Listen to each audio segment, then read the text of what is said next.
Puducherry GN பாளையத்தைச் சேர்ந்த நபர் ஒருவர் இணையதளம் மூலமாக வர்த்தகம் செய்வது பற்றி யூடியூபில் பல்வேறு வீடியோக்களை பார்த்து அதன் மூலம் வர்த்தகம் செய்யலாம் என எண்ணி இணையவழி மோசடிக்காரர்களின் வலைவீச்சில் சிக்கி உண்மையாகவே உள்ளது போல போலியான செயல்களை பகிர்ந்து அதன் மூலம் அவரை வர்த்தகம் செய்ய முன்மொழிகின்றார். இணையவழி மோசடிக்காரர்கள் என்ற வாட்ஸ்அப் குழுவில் அடையாளம் தெரியாத ஒருவர் இவரை சேர்த்து வர்த்தகத்தில் முதலீடு செய்வது பற்றி கற்பித்து உண்மையான ட்ரேடிங் அனுபவம் இல்லாமல் ஒரு வர்த்தகத்திற்கு ஒரு டிமேட் அக்கவுண்ட் தேவை என்பதை தெரியாமல் மோசடிக்காரர்கள் சொல்லியபடி வெவ்வேறு வங்கி கணக்கில் பணத்தினை முதலீடு செய்துள்ளார்.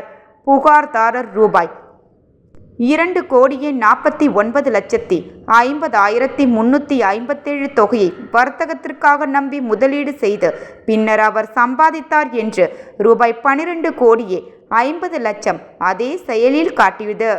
அந்த பணத்தை ஆவலோடு எடுக்க நினைக்கும் போது எடுக்க முடியவில்லை. அதன் பின்பு அவர் மோசடி செய்பவரால் ஏமாற்றப்பட்டதை உணர்ந்தார். பிறகு இணையவழி காவல் நிலையத்தில் வந்து அவர் புகார் அளித்துள்ளார். எனவே பொதுமக்கள் யாரும் இதுபோன்ற போலியான வர்த்தக செயலிகளிலும் இணையவழி மோசடிக்காரர்கள் உருவாக்கிய செயலிகளிலும் பணம் சம்பாதிக்கும் ஆசையில் வர்த்தகத்தில் அது பற்றி புரிதல் இல்லாமல் எந்த கணக்குகளிலும் முதலீடு செய்ய வேண்டாம் என்றும் வாட்ஸ்அப், ஃபேஸ்புக், இன்ஸ்டாகிராம் போன்ற சமூக வலைதளங்களில் வரும் ஷேர் மார்க்கெட்டிங், ட்ரேடிங் விளம்பரங்களை நம்ப வேண்டாம். மேலும் SEBI அங்கீகரிக்கப்பட்ட கம்பெனி இணையதளம் மூலம் உங்களுடைய டிமேட் அக்கவுண்ட் மூலமாக ஷேர் மார்க்கெட் ட்ரேடிங் செய்யுமாறு கேட்டுக்கொள்கின்றோம். அதே போன்று AI பூட் மூலம் பங்குகள் வாங்க விற்க AI பூட் மூலம் வாங்குங்கள் என்று விளம்பரப்படுத்தினால் அதையும் நம்ப வேண்டாம்.